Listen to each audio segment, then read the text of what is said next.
One Gospel, version 4.0, a unique harmony of the Christian Gospels of Matthew, Mark, Luke, and John. We are in episode 6. This is part 2 in Jesus' last days in Jerusalem. This is narrated by Heath and Holly. Music by CJ, featuring the artwork of James Tissot. Jesus criticizes the Pharisees and Torah teachers. Then, with all the multitudes listening, Jesus taught his disciples, saying, The Torah teachers and the Pharisees sit in Moses' seat. Therefore, whatever they tell you to observe, observe and do. But do not do according to their works. For they say and do not do. For they bind heavy and hard to bear burdens, and lay them on many men's shoulders, and they will not move them with one of their fingers. They do all their works to be seen by men. Beware the Torah teachers, who desire to walk in long robes.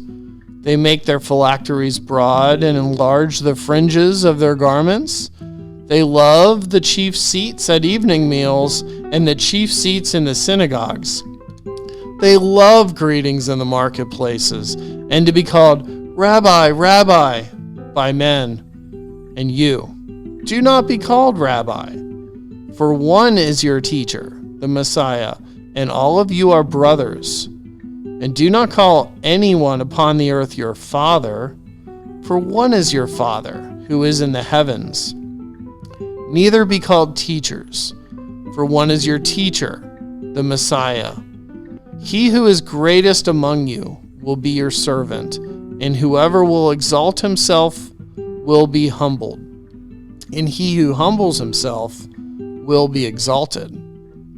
Woe to you, Torah teachers and Pharisees, hypocrites, because you shut up the kingdom of the heavens before men, for you do not go in, nor do you allow those who are entering to go in. Woe to you, Torah teachers and Pharisees, hypocrites, because you devour widows' houses, and for a pretense make long prayers. Therefore, you will receive the greater condemnation. Woe to you, Torah teachers and Pharisees, hypocrites, because you travel sea and dry land to make one proselyte, and when he is made, you make him twice as much a son of Gehenna as yourselves. Woe to you, blind guides, who say, Whoever will swear by the temple, it is nothing, and whoever will swear by the gold of the temple is a debtor. Blind fools, for which is greater, the gold or the temple that sanctifies the gold? And whoever will swear by the altar, it is nothing, but whoever swears by the gift that is upon it is a debtor. Blind fools, for which is greater, the gift or the altar that sanctifies the gift? Therefore, he who will swear by the altar swears by it, and by all things on it. And he who will swear by the temple swears by it, and by him who swears in it. And he who will swear by the heaven swears by the throne of God, and by him that sits on it. Woe to you, Torah teachers and Pharisees, hypocrites, because you give a tithe of mint, dill, and cumin, and have neglected the weightier matters of the Torah, justice, mercy, and faith. These things you should have done, and not neglect the other. Blind guides who strain out a gnat and swallow a camel. Woe to you, Torah teachers and Pharisees, hypocrites, because you cleanse the outside of the cup and of the plate, but inside they are full of extortion and self-indulgence. Blind Pharisee, first cleanse the inside of the cup and the plate, so that the outside of them may also become clean. Woe to you, Torah teachers and Pharisees, hypocrites, because you are like whitewashed tombs, which indeed appear beautiful outwardly, but inside are full of dead men's bones and all types of uncleanness. In this manner you also outwardly appear righteous to men, but inside you are full of hypocrisy and Torah breaking. Woe to you, Torah teachers and Pharisees, hypocrites, because you build the tombs of the prophets and adorn the tombs of the righteous, and say, if we had been there in the days of our fathers, we would not have been partners with them in the bloodshed of the prophets. Therefore, you bear witness to yourselves that you are the sons of those who murdered the prophets, and you fill up the measure of your fathers. Serpents, generation of vipers, how can you escape the condemnation of Gehenna? Therefore, I send to you prophets, wise men, and Torah teachers, and some of them you will kill and crucify, and some of them you will scourge in your synagogues and persecute from city to city, so that on you may come all the righteous blood poured on the earth, from the blood of Abel the righteous to the blood of Zechariah son of Berechiah, whom you murdered between the temple sanctuary and the altar. Truly I say to you, all these things will come on this generation. Jerusalem, Jerusalem, the one who kills the prophets and stones those sent to you. How often I wanted to gather your children together, as a hen gathers her chicks under her wings, and you were not willing. Look, your house is left to you desolate. For I say to you, you will not see me from now on, until you will say, blessed is he who comes in the name of the Lord. Jesus prophesies on the Mount of Olives. Jesus sat opposite the treasury and saw how the multitude cast brass money into the treasury. He looked up and saw many men who were rich, casting in their large gifts. He also saw a certain poor widow come, and she cast in there 2 small lepta, which are equal to a quadrans. He called his disciples to him and said to them, truly I say to you that this poor widow has cast in more than all those who have cast offerings into the treasury of God. For all these cast in out of their abundance, but she, out of her poverty, cast in all that she had, all of her livelihood. And Jesus went out of the temple and departed. As the disciples came to show him the buildings of the temple, some spoke concerning it, that it was adorned with beautiful stones and gifts. One of his disciples said to him, Teacher, look, what manner of stones and what manner of buildings. Jesus said to them, do you not see all these great buildings? Truly I say to you, the days will come that not one stone will be left on another. All stones here will be thrown down. As he sat on the Mount of Olives opposite the temple, the disciples Peter, James, and John, and Andrew came to him. They asked him privately, Teacher, tell us then, when will these things be? And what will be the sign when all these things are about to be fulfilled? What will be the sign of your coming and of the end of the age? Jesus said to them, take heed that no one deceives you. For many will come in my name, saying, I am the Messiah, and the time is near, and will deceive many. Therefore, do not go after them. When you hear of wars and commotions and rumors of wars, see that you are not troubled. For all these things must first come to pass, but the end is not coming immediately yet. Then he said to them, for nation will rise against nation, and kingdom against kingdom. There will be great earthquakes in various places, and there will be famines, pestilences, troubles, fearful things, and great signs from heaven. All these are the beginning of birth pains. Take heed to yourselves, for before all these things they will lay their hands on you and persecute you, delivering you up to Sanhedrin councils, the synagogues, and prisons. You will be beaten, and you will be brought before the rulers and kings for my name's sake. But it will turn out for you as a testimony to them, and the gospel must first be proclaimed among all the nations. When they lead you and deliver you up, settle this in your hearts. Do not be anxious beforehand, nor premeditate your defense, what you will speak. But whatever is given to you in that hour, speak that. For I will give you a mouth to you in that hour. I will give you a mouth and wisdom which all your adversaries will not be able to refute or resist. For it is not you who speaks, but the Holy Spirit. Brother will deliver up brother to death, and a father his child. Children will rise up against parents, and will put them to death. And you will be delivered up, even by parents, and brothers, and kindred, and friends. Then they will deliver you to the tribulation, and some of you will be put to death. And you will be hated by all nations for my name. Then many will be made to stumble, and will deliver up one another, and will hate one another. Many false prophets will arise, and will deceive many. And because Torah breaking will abound, the love of many will become cold.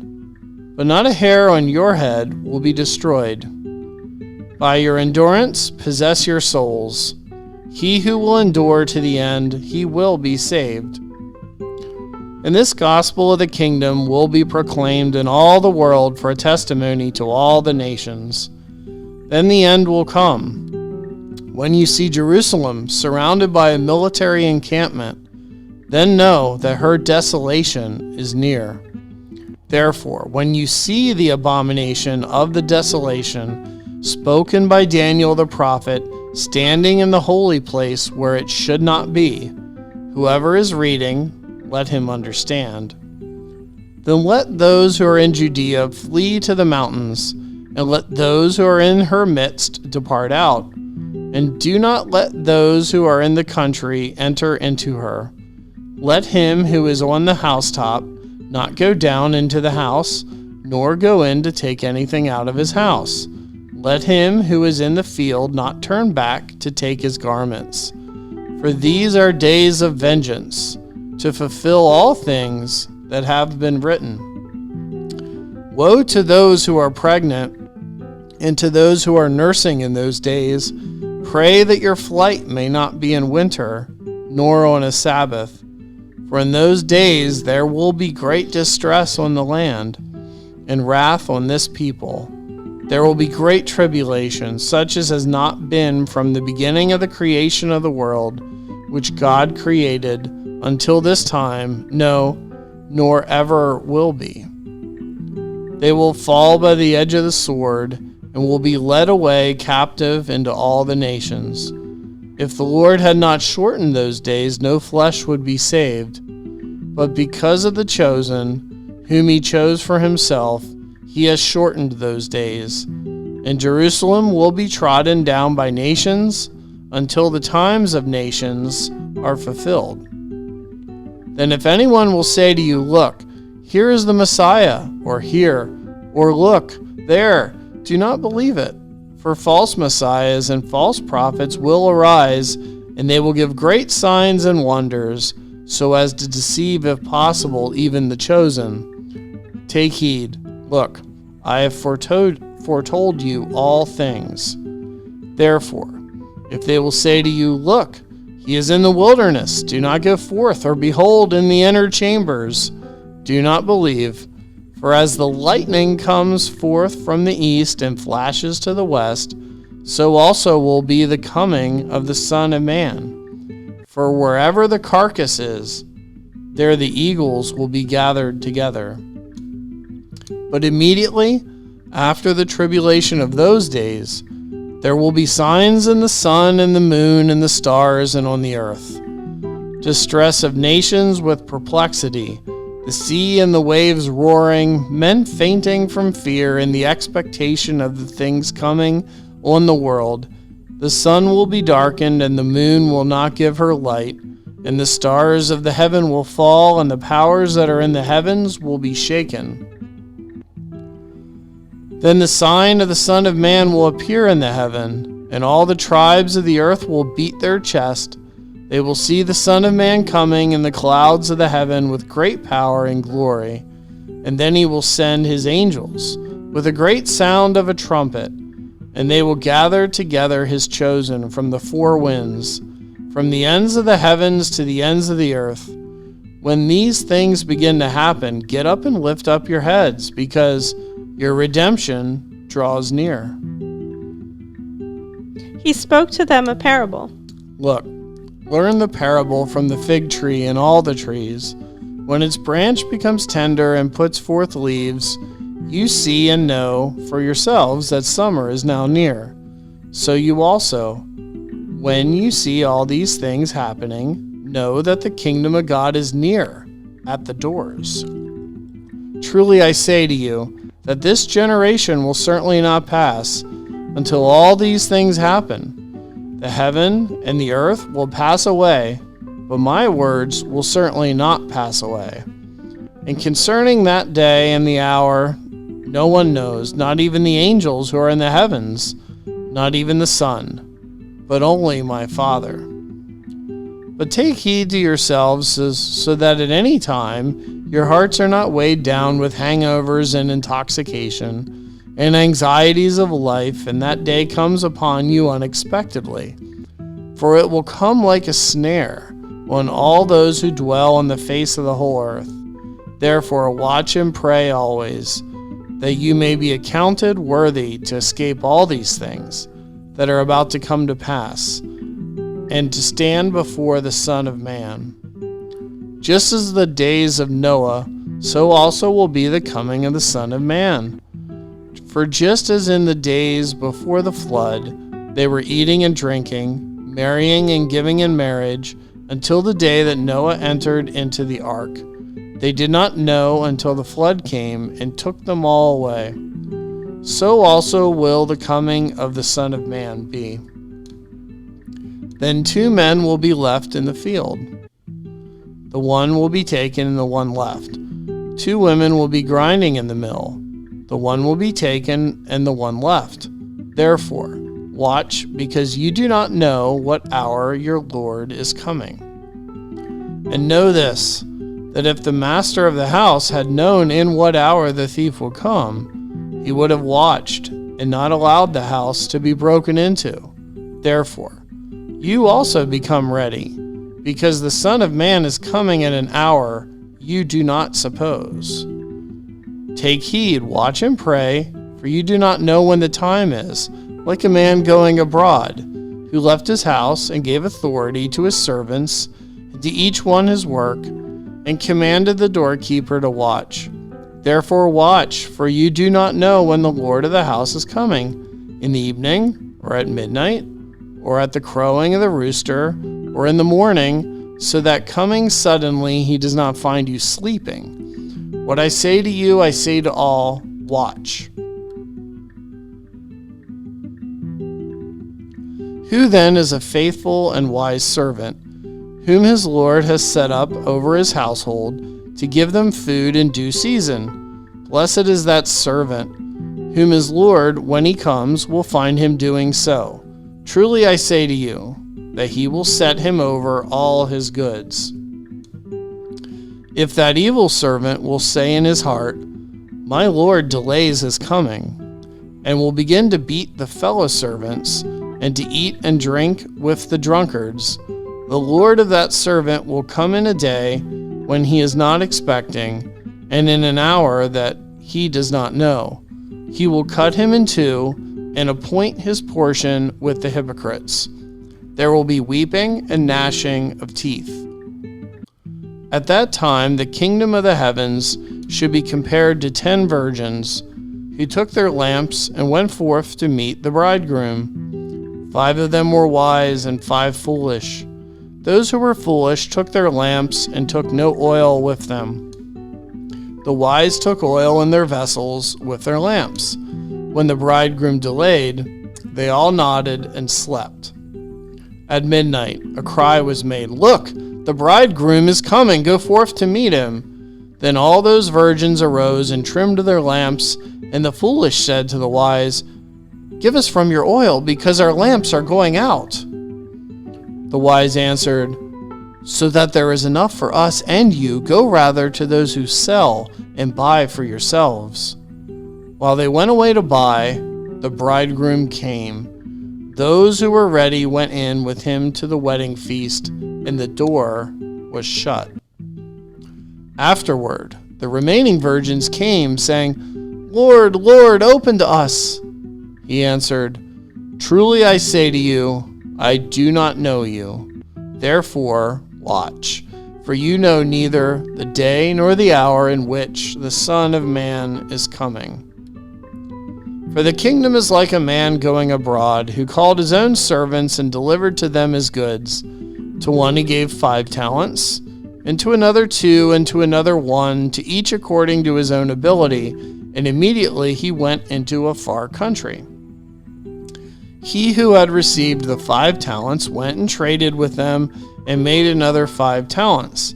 Likewise, he who had the 2, he also gained another 2. And he who had received the 1 went away and dug in the earth and hid his Lord's money. And after a long time, the Lord of those servants came and settled accounts with them. He who had received the 5 talents came and brought 5 other talents, saying, Lord, you delivered the 5 talents to me.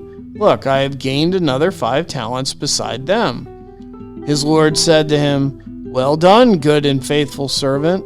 You were faithful over a few things. I will set you over many things. Enter into the joy of your Lord. He who also had received the 2 talents came and said, Lord, you delivered 2 talents to me. Look, I have gained another 2 talents beside them. His Lord said to him, Well done, good and faithful servant. You have been faithful over a few things. I will set you over many things. Enter into the joy of your Lord. He who had received the 1 talent came and said, Lord, I knew that you are a hard man, reaping where you have not sown, and gathering where you have not scattered seed. I was afraid and went and hid your talent in the earth. Look, you have what is yours. His Lord said to him, Wicked and lazy servant, you knew that I reap where I have not sown and gather where I have not gathered seed or scattered seed. Therefore, you should have put my silver money with the bankers, and at my coming I could have received back my own with interest.